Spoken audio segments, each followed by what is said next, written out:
We got this note from Logan. Hey, Logan. Says, can we do jokes from the maggots? This whole Russia thing is depressing as hell. It seems like all the possible outcomes of this are bad as someone who has a couple family members in the military. For him, he does. I am concerned and worried about Russia. Oh. Can you convince me otherwise? Well, first of all, Logan, jokes are still coming up. I intentionally scheduled them for late in the show because I knew that this was going to dominate a good part of the middle part of the show. The other good news is that the Russia-Ukraine thing, at least right now, it doesn't become COVID. It doesn't become the only thing that everybody's talking about all the time. Now, that changes the minute we get hit with a cyber attack, or something like that. But the next few days will determine what this is going to look like for the next many weeks and the next many months. So there's plenty of outlets and opportunities for us to continue to just have fun and escape the world. It's just today was the day where we had to dive in and answer everybody's questions and fears and at least deal with them. I don't know if anyone else's household was like this, but I appreciate that someone who writes that has an outlet to do so if they had the same household as I did, because we had so many people in our family, including my father, grandfather, uncles, that were in the military and joined the military, and to them it was like, and even to their loved ones, it was like an honor. And how dare you put a sadness to it? But it's like legit that you worry about them. Yeah. But we weren't even allowed to go there, so it's it's nice when you can go there and no one rips you. Yeah, I did get multiple texts from friends that are in the military, and they were all like, "We can't do this. We can't. We just get one of them's almost nobody's old as me, but he's no close to retirement. He's been in 23 years. He's like, dude, I've been in 23 years. I've been at war for 20 of them. Oh, we can't do this. We can't. So there's also a cycle that kind of goes with people that serve in the military, especially with what we've put the military through for the last 2 decades. I am glad too, though, that it's a more open conversation and people are allowed to express like their fears or concerns about it more openly. Because like as Dawn was saying, I remember it was a couple weeks ago or maybe a month ago, I was reading about Dorothy Parker. She was a writer. And her husband had been in war, and I think it was World War II, and he came back very different. And she wrote an article that sometimes when your men come, she basically wrote an article about PTSD before that was really an open conversation that people were having, that in addition to all the other sacrifices, there's also a mental health thing that gets sacrificed for a lot of soldiers. And she was crucified for saying that, because it was, how dare you mention anything negative? We need to be positive about it. And it is a sad thing to have hanging in the background, but it's good to at least have the conversation there, so when people do go through it, they don't feel so alone. Absolutely. And as Dawn mentioned, the family members as well, which brings us to this from Adrian. Yo, Adrian! She says, how do we prepare for what may come with Russia? My husband is currently deployed, and now I worry about him and whether or not he will be coming home when he's supposed to. If stuff goes down, I worry a lot about what to do. How do you prepare for what may come? That's impossible, because this is so unknowable right now. As to we've shifted troops that we already have stationed in Europe, and you don't mention where he's stationed, but we've shifted them. Say, I think it was from one of our bases in Italy into some of the NATO countries that Russia could invade. Because again, if NATO's attacked, then everybody in NATO is supposed to then fight the country that's attacking. So there's a deterrent element, and other NATO countries are doing that. But beyond that, I never knew when Christina was active duty or even in the reserves, I never knew how to prepare. You just don't. You just accept that that's who you married, and that. Obviously, you already know he's already deployed. The strength that you have to show when he's gone, and that you have to show him when you talk to him. I guess my suggestion as a guy would be, as much as you can, don't let him know how worried you are, because he's over there, and that's the last thing that he needs, and that's what's so unfair to you. And to Queenie's point, and what Dawn was saying, the entire family serves. It's not just the soldier. And the entire family deals with the aftermath of the things like what Queenie was talking about. And, PTSD is a real thing. People in the military, you guys get to fight amongst that. That's my opinion. I know that the military's split. Like, half of you think PTSD is a bunch of fake pussies, and the other half of you think it's an absolute real thing. You guys fight amongst yourselves. Right. Either way, the idea that somebody in their 20s or early 30s save the lifelong generals and all that, goes to a foreign land, sees death, smells death, is part of all this, and just comes back to America and everything's just normal and they just go to 7-Eleven and pump gas and all that. That's a ridiculous assertion. So everybody's involved in it, and I don't have an answer for you, Adrienne, other than the conversation we gave you, which is right now it's very volatile and we just have to wait, and I know that's the worst thing. So one of my close friends, her husband was a Navy SEAL sniper. He's since retired, but in the most of the early 2000s, he was gone away on missions, who knows where, and she would rarely hear from him. And when she did, it was not at like 2 a.m, right? It was like not at the most convenient times. But she said, "Listen, there's a whole community out there, and reach out to them." Right? Absolutely, I agree with Rob what he said, because it's what my good friend said. She never let her husband know her worries because he's doing God knows what that we may never know about that's dangerous. And but she absolutely needed her outlets, because you're left at home to carry the burden of worrying, but then also to not show that to your kids. I don't know if you guys have kids. And then she also had a career to manage. So you just, whoever your people are, reach out to them. That's what they're there for. And if you don't have, because depending on, I don't know how long you've been stationed where you are, but reach out to other wives that are also dealing with the same thing as you are within your community, if you don't already have like maybe family and friends that you do. And don't be too proud to do that, because it's a valid thing to need. I appreciate that so much, because since I hate people so much, I would never have thought of that suggestion. This is from Nick. Says, "Hey, Rob, you said the G7 is going to meet today. Why don't they have a plan in place? They should have already talked about options while Putin was moving troops into place." If you believe the reporting, which is pretty consistent across all spectrums, they have been talking about this. There's some debate as to whether or not, and this is that whole rearview mirror crap that talk radio and cable news can just swim in. But just to answer the question, there has been some debate as to whether or not these economic sanctions that we've placed and will be continuing to place should have been done weeks ago as a deterrent so that the pain could kick in. I personally, not knowing and just being an observer of this stuff, I based on the way Putin has behaved today with the level of this attack, which just continues to escalate based on all the reports that I'm seeing, I don't think anything was going to deter him. And there's a video, and this is another thing that is a little mind-boggling about how the entire world allowed this to happen. There's a video that's gone viral. It's from December 27th. If you want to Google it, if you Google December 27th Russian senator, I forget what he is. He's part of their fake parliament, because Putin controls the whole thing. But he literally gave a speech in which he said, as he was talking about Russia reclaiming its prominence in the world, I believe was the phrase, he said, February 22nd at 4 a.m., we will change the world, or something like that. What? That is when they began the incursion. Oh. Not the full-on invasion that happened last night, but the incursion into Ukraine and those eastern parts that were separatist countries is exactly when it began. And it's also all centered around like their Russian, and I'm getting this wrong, and it's just because there's too much information, their Russian Pride and Military Day or something like that. They have been planning this for literally months. So this whole debate over what should or shouldn't have been done drives me nuts. But if you believe the reporting, the G7 has in place a whole bunch. And those, again, are the 7 richest nations in the world. They meet together every year, and then when there's an emergency, they have in place plans, things that they have already agreed that they will do based on what Russia does. And the point of getting together today is to go around the room and have all 7 countries go, are you in? Are you in? Are you in? Because if one of them's, you're only as strong as your weakest link. And if Germany says, guys, he's got 50% of our oil, we're not really sure that we're willing to sanction him even further, then you got a real problem. So it's not going to be like they're all sitting down for the first time going, duh, what should we do about the Putin thing? They've talked about a variety of things. That brings us back to the earlier conversation of I don't know what is actually going to work yet. The G7 doesn't have anything to do with NATO. Are they the same countries? No, not at all.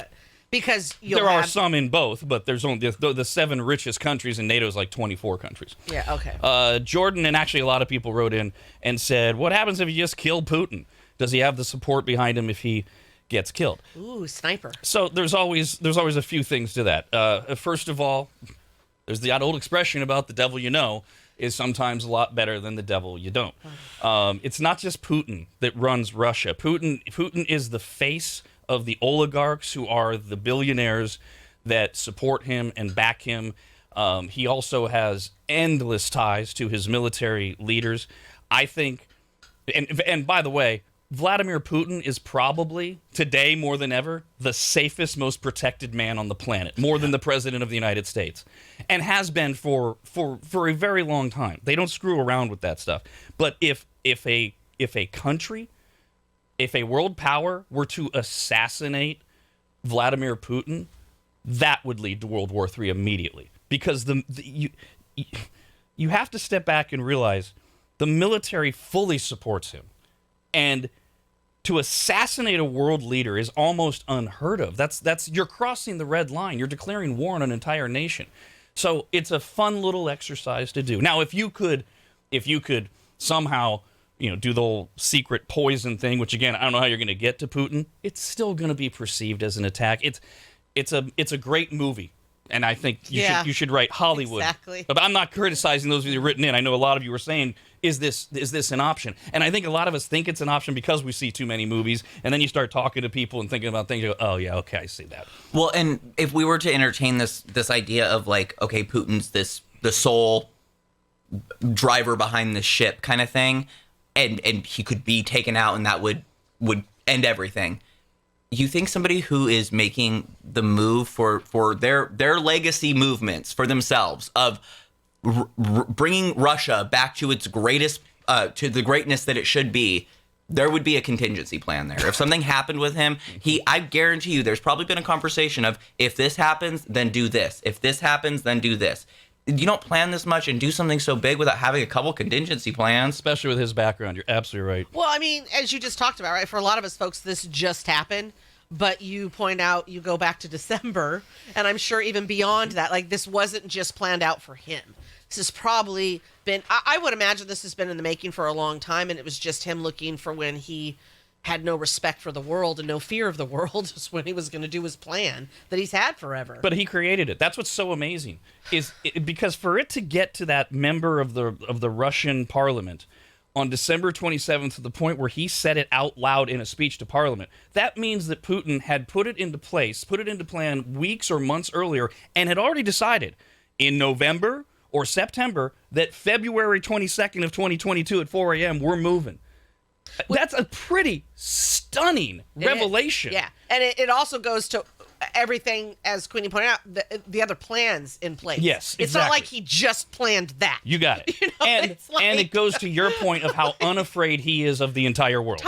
And how he's just been waiting for a spot. Running things. We got this email from Ray. Hey, Ray. And that as much as we try, as I pointed out when it was mentioned earlier during the discussion, it's impossible for too many of you to take off your jersey, and you have to make everything political.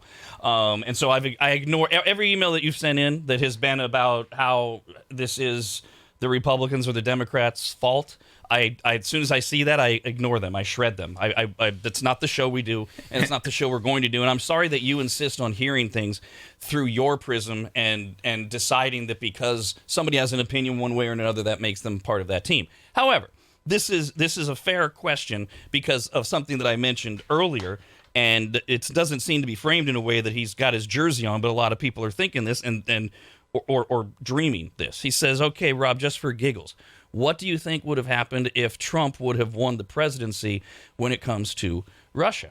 It's a great question, especially because of his comments yesterday on a conservative radio show where he spent 10 minutes praising Vladimir Putin, talking about what a genius he is, talking about how he has executed this plan brilliantly, and in no time condemning what Vladimir Putin has done or is doing, which is a god-awful look for the United States of America.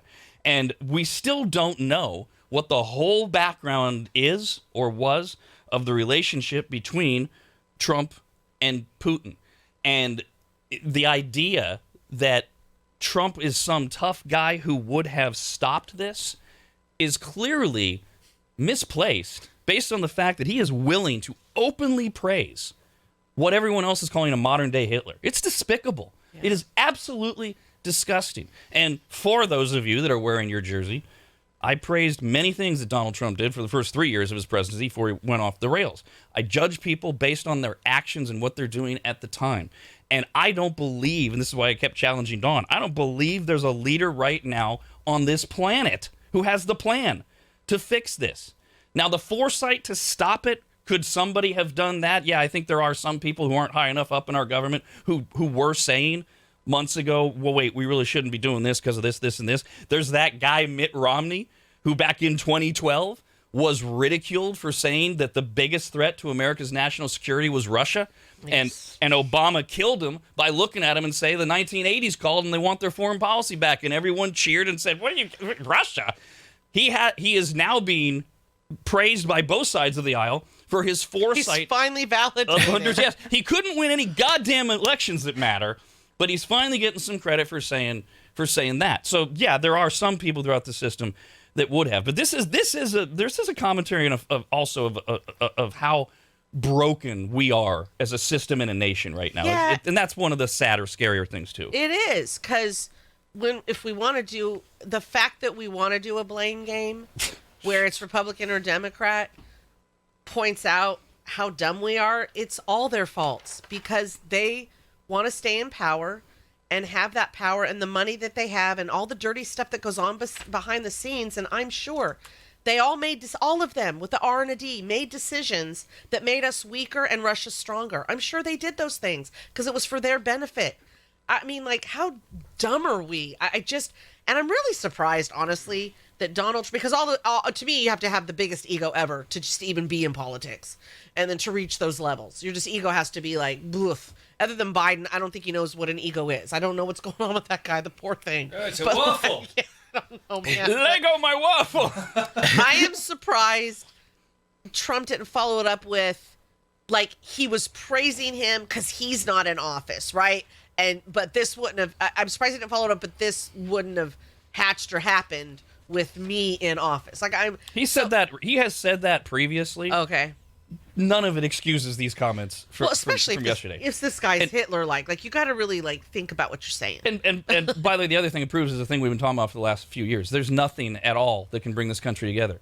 We are not united on anything. War doesn't bring us together. An assassination wouldn't. We already know a virus didn't. It's bad. Well, and just like you guys had just said, I don't like to fly the flag, nor do I really like to associate myself with people who adamantly fly a flag of one side or the next. It irritates me. I feel like you can't have a real conversation, and you're always tailoring whatever you think or feel to whatever makes the most sense with your team, and that's not authentic to me. So here's why I am especially irritated by this, because a lot of the crowd who is all about this country's safety and being proud of where we live is now going off about like, oh, wouldn't you rather have a leader at this point who is just sending mean tweets once in a while? Yeah, but that mean tweet at this moment is about giving a pat on the back to the person who's starting all of this crap. Again, I don't like Joe Biden. That's not my dude. I don't vote because I don't want my hands on this crap. But like, I can't deal with the hypocrisy. Are you for the country or are you not for the country? That's the problem. Well, yeah, the problem is half of the people aren't for our country. They want it to be literally different. That's the problem there. No, the problem is 100% of them aren't for the country. Do you know what? They're You're right. for their team. No, I'm so sorry about that because, and I'm going to take that back because, well, then what percentage of the people in the middle? Because my sister and I, and God love her. 7 of us left. One of my sisters has picked her team, and she can, of course. She is extremely conservative, and God bless her. And I'm just in the middle. Give me a topic. I have conservative views. I have liberal views. And I said, sister, we need both. Like one side. If we only have one side represented, we're no longer America. We are literally we're China, we're Russia, we're these other countries. So it's just, you're right, Rob. None of them actually if you truly wanted America, then you'd want all viewpoints and all ways of life happening. Here's one that's been bandied around over the last 24 hours. Many experts are claiming that Vladimir Putin may deploy some of the world's most devastating weapons in his full-scale assault on Ukraine. He has an arsenal of thermobaric weapons that launch a barrage of fuel-air explosive warheads so powerful they literally melt the opposing army. It's called the TOS system. There's a 1 and a 2, and they are some of the deadliest weapons on the modern battlefield, just below nuclear weapons. Sources in Ukraine have shared videos of convoys of TOSs heading for the border. They were originally created as a long-range alternative to the handheld flamethrower. They are designed to kill or crush any soft target in their path by using a small explosive that spreads a chemical cloud through the air like a lethal deodorant spray, and then that glassy cloud seeps everywhere into buildings and trenches before there's a secondary explosive that ignites the cloud and causes this massive explosion. That blast will kill and maim in truly horrific ways, rendering body armor and hardcover useless. What? It's twice as powerful as most conventional bomb blasts. Victims who are close to the blast radius are crushed to death by the power of it. Oh, they're literally, God. they're turned to dust. What the hell? Further from the blast zone, the pressure from the explosion, this is about a 200 by 300 meter blast zone, the pressure will break bones, dislocate eyes, cause internal hemorrhaging, rupture eardrums, bowels, and other internal organs. The weapon can also suck the oxygen out of lungs, causing them to collapse and suffocating their victims to death. Those exist, and they're on the borders of Ukraine right now, and the video shows them sitting there. Doesn't mean they're going to be used, but this is one of these horrific possible stories that could come out of this whole mess. For me, this is one of the reasons why I am always in support of giving our military whatever money they need. Because you have people like this in the world coming up with things that will literally destroy you. You cannot not give to your military to make sure they're on par. Well, and it also paints a really ugly picture that it doesn't really matter the cost or what the land looks like. He just wants that Russian border further out. And even if it's just wreckage leading up to that way, I don't know that it's going to matter to him. It's just about the territory existing in itself. It's also, it's from a humanity level. The idea that these weapons exist, Yeah. and the idea that anyone exists that would use them. I mean, it is a horrific sounding weapon. But like this is, I mean, I don't know if this is the right word to say. I'd rather be vaporized. Yeah, honestly, but I almost feel bad saying this word, but in a positive way, I hope this is opening up a lot of people's eyes that have lived in La La Land of the evil that's in the world. Well, it won't until it's used. Right now, right now, nobody will pay But the attention. fact that anyone, By the way, that takes some level of evil. By the way, we have these weapons too. Let's I not know, be but- naive. I know, but we're good. Yeah, I was gonna say, don't we spend the most on military out of anybody in the world by a lot? Absolutely. And we tit for tat them and say, okay, you're building this horrible thing, we're going to build them. And But see, I want us to. I hate all of this because Yeah. we're not good. We're not good when we get to this. This is that whole justifying torture because we think we're on the right side thing. It's despicable, all of this stuff, that it exists. I know, but if we're going against someone evil, I don't want them to have more than what we have Just to nuke defend them. ourselves. Just nuke them if you're going to take that attitude. I mean, this is just horrific. Yeah, it's Ugh. I'm having that same kind of man. like stomach turn where it's like there were people sitting at a table discussing what they were going to create and what it needed to do, speaking implicitly about people's skin melting, being crushed by the blast of a bomb. This is a sickness that exists in the world that I'm glad that we know it is out there, but it is very sad to know that it is out there. And Dawn is right. We have to be able to confront it. Right. Yes. The real disturbing Absolutely. thing is, too, is that none of the citizens in any of these countries really want this to happen. You think Russian citizens want to go to war, Ukrainian citizens, United States, we don't want to go to war. I don't think any citizens of these countries want to. It's all the big leaders ahead. That's the true evil about this story, is that this isn't an attack by Russia in response to something that Ukraine did to them. This isn't, the scenario that Dawn's playing out where, oh God, we have to defend ourselves. This is an offensive attack to take back a sovereign nation. And if he uses these weapons and crushes people's bones and they're just citizens, Yep. that's where I get, like Queenie said, that sickening thing. So I need a tonic now.